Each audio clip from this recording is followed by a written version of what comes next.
When we look at children and youth who have been affected by alcohol exposure and try to assess them, we think about them from the perspective of information processing. That is how the brain takes information in and uses it. And it's a four-step process. The first step is input, information coming in. And the important thing to remember is that the different kinds of sensory information that surround us every day come into the brain along different pathways. So for instance, vision, anything you see, enters the eye, travels the whole length of the brain along the optic nerve and inserts in the back of the brain, and that's called the visual cortex. Anything you hear comes in through the ear, travels and hits the midline of the brain. So auditory or hearing information comes in and hits the midline of the brain. Taste, touch, and smell come in through the parietal lobe, which is almost at the top of the brain. And so you have all of this sensory information coming together, and the job of the brain after input, the second step, is integration. That is, how do you bring this information together and integrate it so it makes sense?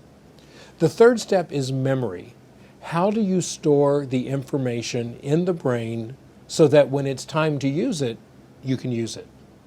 And then finally, the fourth step is output. How do you use the information to guide your behaviors and actions?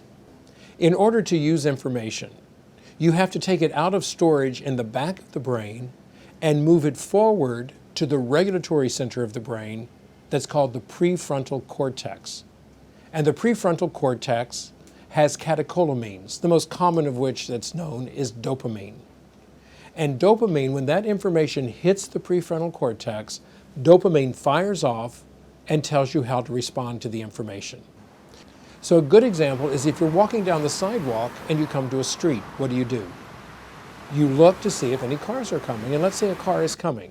That visual information enters the eye, hits the back of the brain, the visual cortex, flash, there's the car. That information then shoots forward to the prefrontal cortex. The dopamine fires off and says, stop walking. That's called motor regulation. Now, where alcohol damage comes into all of this, alcohol can affect all different parts of the brain. But one of the key areas it affects is the midline of the brain, which is called the limbic system. And the limbic system helps transport that information out of memory up to the prefrontal cortex.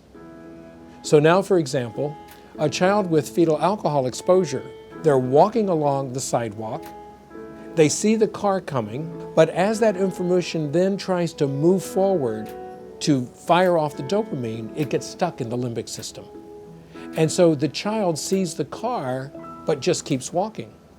And that's why so many children with alcohol exposure get diagnosed with ADHD, attention deficit hyperactivity disorder, because they're impulsive, they don't think through, they don't use information to regulate their behaviors.